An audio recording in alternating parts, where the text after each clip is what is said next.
Hey everyone, my name is Mario Martinez and this is Amateur EMS. So today we're going to be going over the box method. This is going to be my third video going over EKG rhythms. I highly recommend you go look on my playlist on my channel and you look at my EKG section. There you'll see from top to bottom or bottom to top, it should be my oldest one that goes into the basics of EKG interpretation. This is the third video on it, so it's going to go a little bit more into how we determine what type of rhythm we have based off of its rate. More so, we're going to be going into sinus rhythms, sinus bradycardia, and sinus tachycardia. And a way we can determine what your heart rate is just by looking at a 4-lead. What determines whether something is a sinus rhythm versus sinus brady versus sinus tachycardia? Well, what it is the difference between one R wave versus another R wave. So if I drew out an EKG, right? And if I drew, let's say, our P, Q, R, S, and then our T wave, and I drew it further, we have our P, Q, R, S, our T wave, and then you continue on. You're going to measure the distance between the two R waves right here. So you would look at this interval right here. But we need to know a reference range to help us determine the normal range of a sinus rhythm, sinus bradycardia, and sinus tachycardia. So, just in case you don't know, the heart rate for a sinus rhythm is between 60 beats per minute to 99 beats per minute. Some people say 100.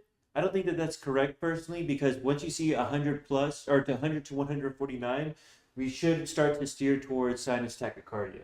So 60 to 99 beats per minute is considered a sinus rhythm. Now there are variations, of course, but if the P wave is upright, the QRS is tight and narrow, if the PR interval is less than 0.2 seconds, the QRS is less than 0.12 seconds, and the P waves match with the P waves, the QRSs match with the QRSs, and the P and QRSs match together, and there's only one P wave for every QRS, then generally this is going to be a sinus rhythm. And it goes into sinus ones in general, like for sinus tachycardia or sinus bradycardia. And that goes into our second video where we talked about the rules of interpretation. Now, for sinus tachycardia, that's going to be at 100 beats per minute up to 149 beats per minute.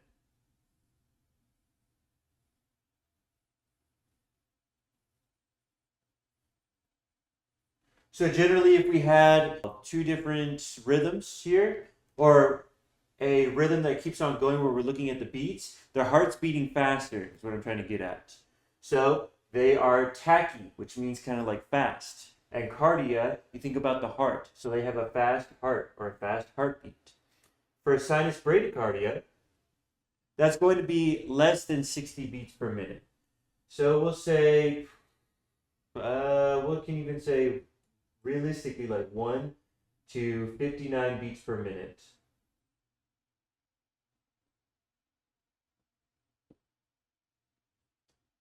But realistically, whenever we have somebody around like 1 to like 20 or 1 to 30 beats per minute, that's not a sustainable rhythm. And we're going to start to see they might they might already be in shock, leading to them going to a systole or some other type of rhythm. But generally 1 to 59 beats per minute, as long as all the rules are checked off and there's no abnormalities, is technically sinus bradycardia. At this point, we're going to really start to be considering heart blocks, though, as one of the underlying issues. So interpreting your rhythm is really important. So how does the box method come into play whenever we're interpreting rhythms? Well, what you want to do is you want to take your heart rate at 300 and divide it by the number of boxes between the R to R interval in large square boxes. So remember we talked about how for each large box, that's 0.2 seconds. Each small box is 0.04 seconds. And there are 5 by 5 boxes in here, so there's 5 all the way across.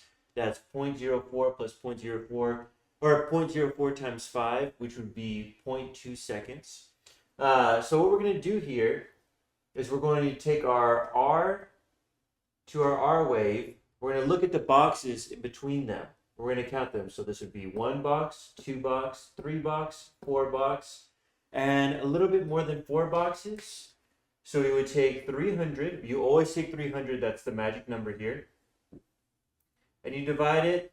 Let's say if it's close enough to 4 boxes, we'll divide it by 4. Okay? So 4 divided by 30, that's going to be 7. Take the 2. 20 divided by 4, that's going to be 5. So you can see it's a tiny bit more than 4 boxes, but not as much as 5 boxes. So the heart rate is going to be roughly around 75 beats per minute. And as we talked about earlier, that should fall in the range where the heart rate's at a sinus rhythm. Okay? Now, of course, the P wave has to be upright. It has to be less than 0.2 seconds. The QRS has to be less than 0.12 seconds. That means it's a narrow, tight one. Our P waves are upright. The P waves match together with the QRSs. There's not more than one P wave. And there's a couple other rules that we can go into, but those are generally what we're looking for. So that'll give us a sinus rhythm. Now I'm going to show you a really nice image that goes more into detail about the different types of the box method, depending on if you have 1 box all the way to 5 boxes or 6 boxes. And we're going to try to interpret some rhythms together as well. All right, everyone, so we're going to take a closer look at the box method. So like I talked about earlier, the magic number here is going to be 300. So if we have where 1 large box is in between each R interval, then we take 300 divided by 1, and that's going to be 300 beats per minute. If you have 2 large boxes, or the 2 large red squares, in between each R interval, you're going to take 300 divided by 2, and that's going to be 150 beats per minute. And you're just going to do this for every single large box you have. So 3, 4, let's say you have 5 boxes in between the RR intervals. That's 300 divided by 5. That's going to be 60 beats per minute, and so forth. So what you can kind of see here, it's an image I found online. And you can see they are taking the R interval and they're counting the boxes in between them. So like, let's say if we pick out the number 4 rhythm right here where there's 4 large boxes, we take our R interval, and they're really smart here, where they picked an R interval that was on the pink line. And you're going to have, it's going to be kind of scattered in a real rhythm. Try to find the R interval that's right on one of the darkish pink lines and use that to help you determine your heart rate. So you take this, you count your boxes. So 1 box, 2 box, 3 box, 4 box. That's 4 boxes. So we take 300 divided by 4, as seen earlier, and that's going to be 75 beats per minute. If I did something else here, like here we have a very fast rate. This would be something like SVT. And we take the R interval right here, and we count the number of boxes. It's going to have 1 box in between it. So we take 300 divided by 1 large box. It's going to be 300 beats per minute. So, knowing what we know now, what heart rate is this rhythm?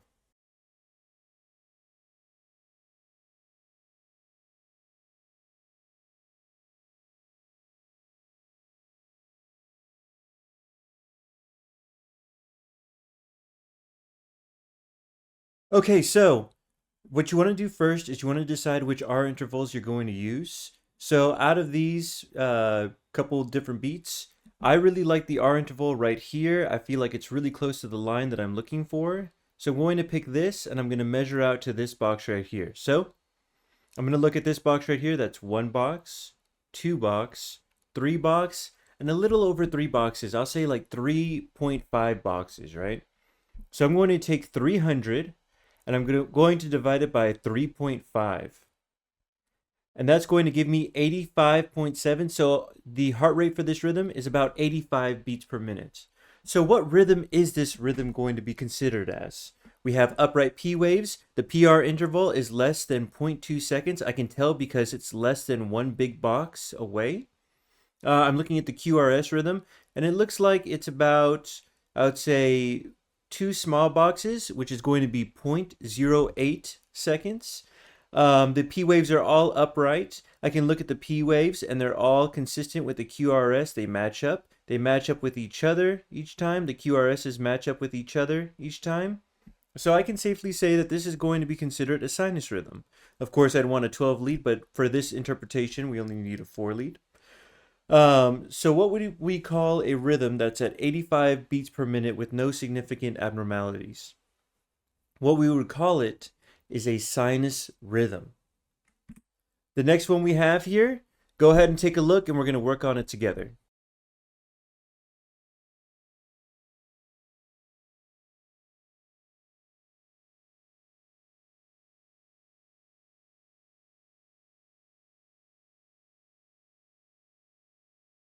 Okay, so for this rhythm strip, we can see that the beats are a lot more spaced out.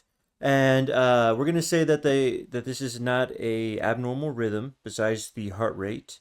So what did you determine for this rhythm? Well, first off, I'm going to pick an R interval. I really like this first one here because it kind of lines up with this red box. So out of the three, I would pick the one that's closely matched up with it, which would be this one. And I'm going to look at the R interval to the other R interval. So I'm going to count the large boxes. It's going to be 1 large box, 2, 3, 4, 5, and almost 6. I could probably safely say this is about a 5.8, 5.9 out of for large boxes. So I'm going to take the number 300. I'm going to divide it by 5.9.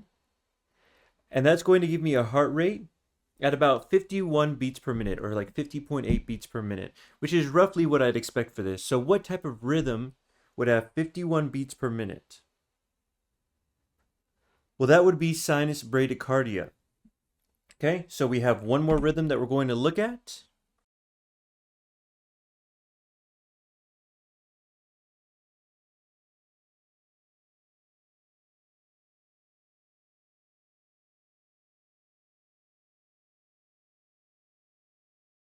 Okay, so to determine this rhythm, the first thing we're going to have to do is we're going to have to pick an R wave that's closely attached to one of these pink defined lines. So we'll say that there's no significant abnormalities here, although it is a very fast heart rate. You can see it's beating quite frequently. So I'm going to just go ahead and choose this one. There's not really a good option here. And I'm going to go from this R interval to this one. So I would say that it's roughly, this is about 1 box. So 1 box, 2 box, so about 2.2 boxes or so. So I'm going to take 300 and divide it by 2.2. And so that's going to get us a heart rate of 136 beats per minute. So knowing that, what rhythm without any significant abnormalities would a heart rate at 136 be considered as? So for this case, it would be sinus tachycardia. Well, I hope you guys liked this video. If you did like this, please leave a like, comment, consider subscribing. It lets me know that people want to see more videos like this. And we're getting into the nitty gritty now. Now we're going to start going into heart blocks, things like that, other types of rhythms. So please stick around for it. And I will see you guys on the next one. Thank you.